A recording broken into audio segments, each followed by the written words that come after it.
Okay, my name is Ebong Gideon. I'm from Cameroon. I'm a medical student and I'm an advocate for SDG 3 and SDG 8. That means good health and well-being and economic opportunities for young people, especially. So presently I'm currently in the university and I'm advocating for young people involvement in entrepreneurship and taking very good care of their mental health and their normal health. Okay, my name is Ebong Gideon. I'm a medical student from Cameroon. I'm an advocate for SDG Goal 3 and SDG Goal 8, that is good health and well-being and economic opportunities for young people. So presently in my country, I'm mostly engaged in activities that help to empower young people, especially both boys and girls. And I always want to involve them and make them understand and know they are capable, and they should not be limited by the fact that they are young to taking initiatives like starting up their personal businesses and also trying to involve themselves in leadership.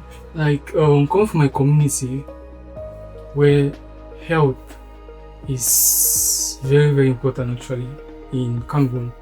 But in my subdivision, most families are limited with with finances, because your child can be sick today and you don't have the funds to give that child proper treatment. So what is the importance of having good health if you don't have finances? Or what is the importance of having finances where you can take care of yourself? So that is where the inspiration and the concept of me advocating for good health and economic opportunity came from. And more to that, since I'm also involved in the medical field, I want to use my field to help advance good health, especially in our local community and also globally. I actually started in 2021, not too long from now. But before this, I've always loved sports. Yeah, like sports. So I always do sport as a coping mechanism to calm down stress. And when I'm stressed, I go and do sport.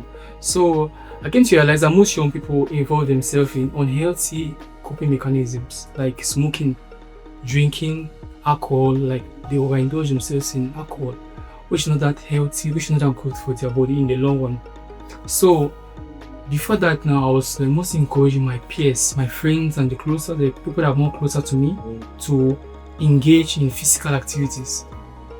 Not necessarily like in the term of like health in general. So when I started doing biochemistry, because I also have a BS in biochemistry, when I started doing biochemistry, I realized that health is not just limited to what we take in. Also our various activities and also with our social lifestyle can also influence our health. So from that I decided I know better involve myself in advocating for good health. Then realizing the situations in my community about economic hindrances and opportunities are not enough for families and also for young people, I came to realize that what if I bridge these two together and advocate for both good health and economic opportunities? This is also going to strengthen not just the families like parents, this is going to strengthen also the young people.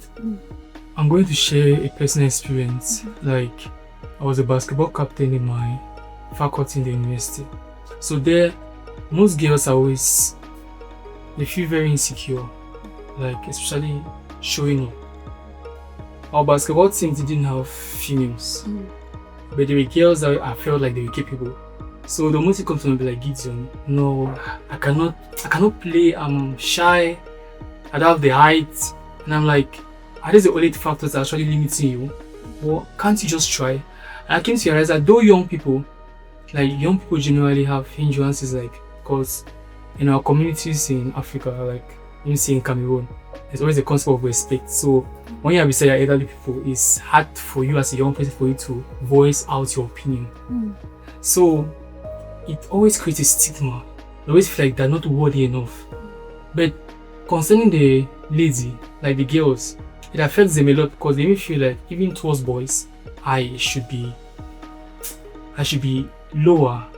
Yeah, like I'm not capable enough to even talk to these boys or those kind of stuff like that. So from there, most of my friends, like most of my smokes, are mostly girls, and I mostly encourage them to always show up, don't be shy. The I person I'm also on the journey, but I'm always like, sure, don't be shy. You can do it. Be confident in yourself.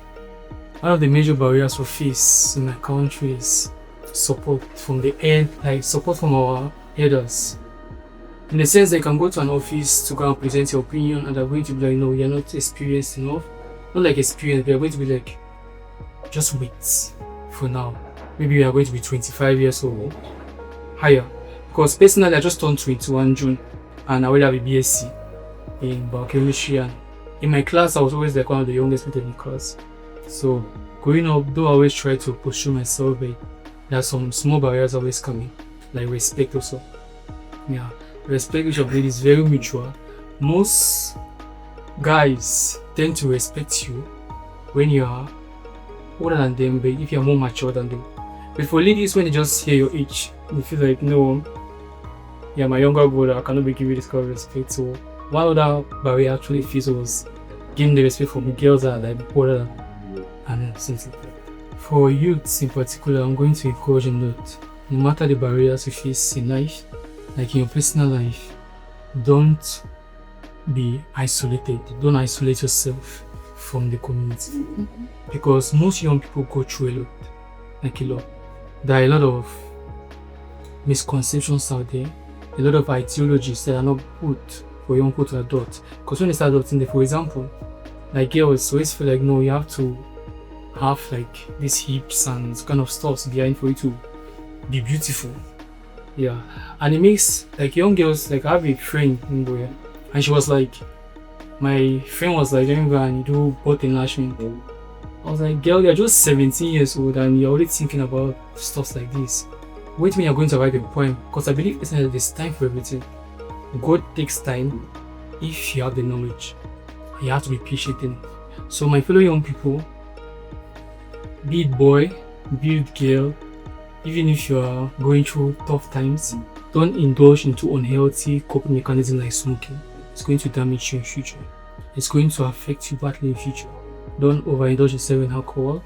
Always talk to people. And for young guys also, always try to not be too vulnerable, but don't be ashamed to express your emotions. Yeah, indeed, to express your emotions. Thank you. Personally, what I've learned so far from the entire conference, the 2 days conference, is that there are people out there. There are people that are willing to advocate for change. There are people that are passionate about change. There are women that are supposed to be in leadership. In fact, they are already in leadership, but they need the encouragement from fellow young men, fellow other men, fellow women, like other women out there. We should try to encourage one another. I've also learned the importance of a young guy or men being vulnerable, like expressing your emotions. You should not always lock things inside, because actually those are things that lead to stress, high blood pressure, and they can take you anytime soon. Everything very good. Yeah, you should always learn to find yourself in the right environment, the right people. Have mentors as a young person. Yes. If you're an older person, try to network with people whom you feel like they are at the right space where you also want to find yourself. So my key takeaway is that you should always try to network in the right association.